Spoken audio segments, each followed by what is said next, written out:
So, this demonic consciousness, that is the architect of this reality that we currently inhabit, has separated us from the creative spirit the best it can, primarily by manipulating us into viewing God as it wants us to perceive it, as some kind of jealous, vengeful and complete and utter megalomaniacal control freak, or alternatively as something that does not even exist and is a fairy tale. As long as we feel separate or detached from it, one way or another, the demonic has the upper hand.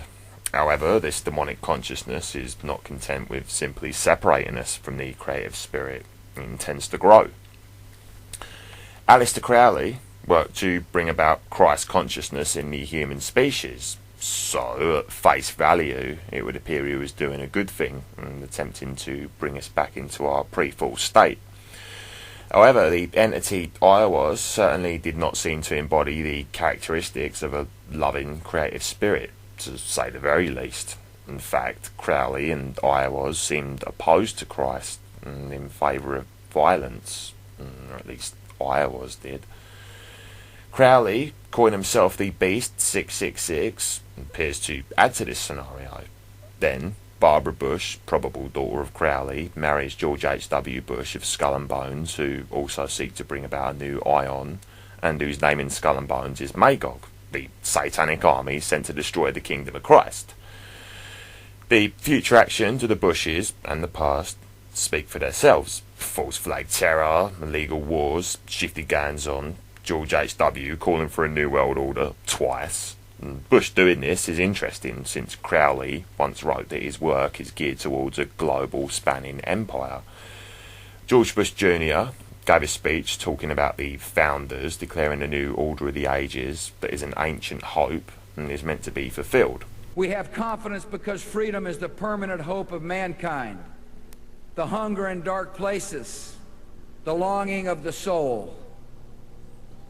When our founders declared a new order of the ages, when soldiers died in wave upon wave for a union based on liberty, when citizens marched in peaceful outrage under the banner Freedom Now, they were acting on an ancient hope that is meant to be fulfilled. History has an ebb and flow of justice, but history also has a visible direction set by liberty and the author of liberty.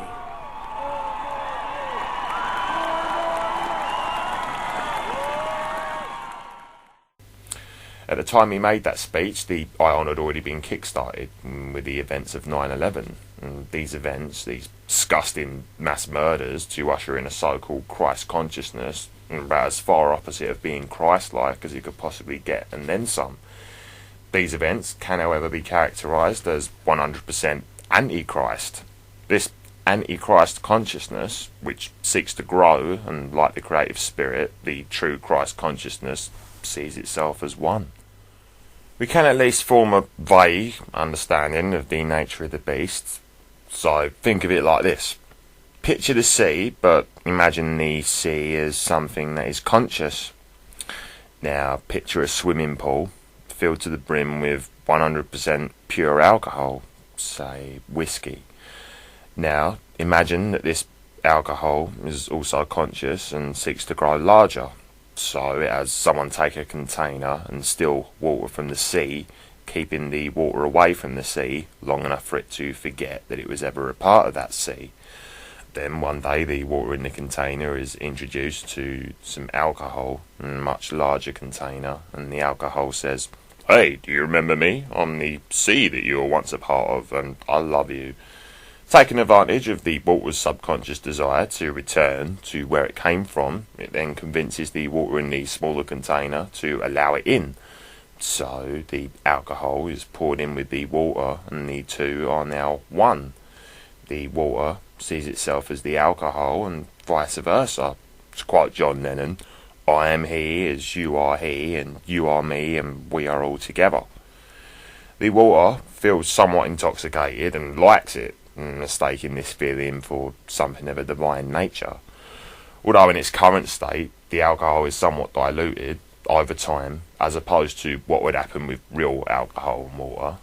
this particular alcohol ferments, and eventually the diluted liquid returns to 100% proof.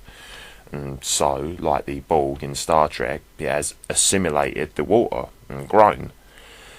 Now, this has happened, it is thrown back into the larger pool of alcohol, which increases its size. And once the pool of alcohol, after repeating this process again and again and again over the centuries, has grown large enough, it intends on being poured into the sea and repeating the same process, aiming to be 1C, that is 100% proof, completely undiluted alcohol.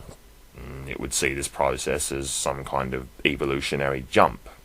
And this is about the best I can describe it in a short time, but it is my contention that the Antichrist consciousness is the equivalent to the alcohol, and in our current state, most of us are at the stage where we are diluted, while others are 100% proof, or if you prefer the term, possessed. As I previously suggested, this demonic consciousness that is the Antichrist wants us to believe that it itself is Christ. And this is why it's stolen the teachings and the symbols of the Christ and passes them off as its own. An example would be the chief cornerstone, which is a symbol of Christ. So it has hijacked this symbol as its main one and has placed within it one eye. This is why in the Islamic holy book Hadith, it talks about the Antichrist or the Dajjal will be one-eyed. Then the King James Bible refers to many Antichrists belonging to the same spirit, that of the one Antichrist. So it was known way back then that the Antichrist was a consciousness. And you'll notice that the Illuminati have the chief cornerstone floating just above the unfinished pyramid. So the eye floating just above the pyramid suggests that it is in a position to influence us, but is not yet at one with us, which appears to be its goal. So when, or if, it completely possesses us all, which I'm sure it'd love to, it will be like some kind of evolutionary leap, and the pyramid is completed. In the book of Revelation, it is stated that the Antichrist is the 11th horn.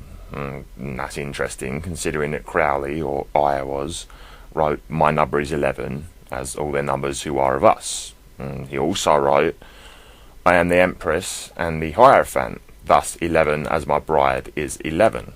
In this instance, we have the polarity of male and female, each being 11, which gives us 1111.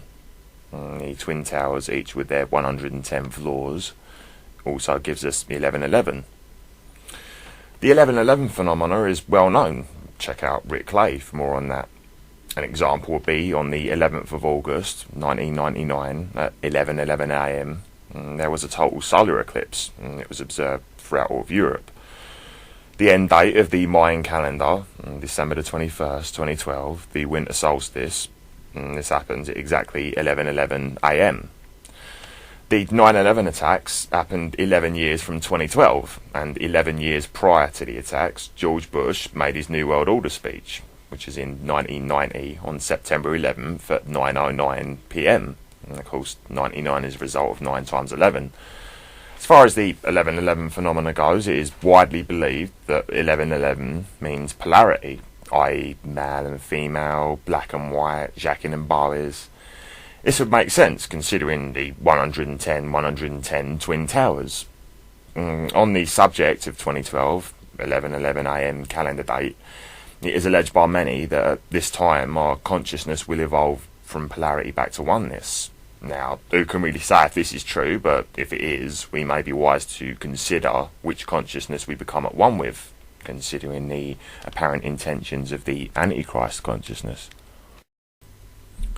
So, how exactly can all these so-called coincidences come together and form what was the tragedy of 9/11? The sheer amount of synchronicity surrounding these events is mind-blowing. Many have suggested that this was something that was set in stone, that it was just supposed to happen and somehow was designed by the creator, hence the synchronicities. While I can understand how many have come to this conclusion, I find it abhorrent that any creative, loving energy would design such events, even if it were to kickstart our evolution from polarity back to oneness. Surely the creative spirit wouldn't resort to such murderous tactics. So, if not the creator, then who designed these events, and just how were they able to make all the numerology and the synchronicity occur? Well, the answer is magic with a K.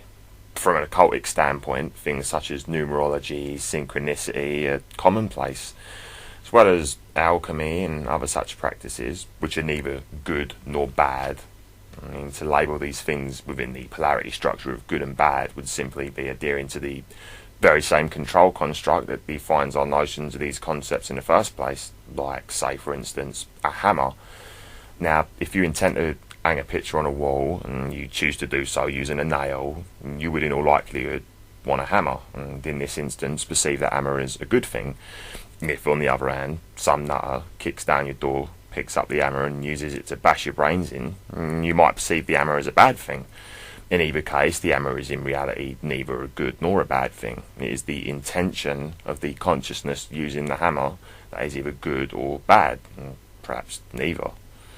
To define an object as good or bad is insanity.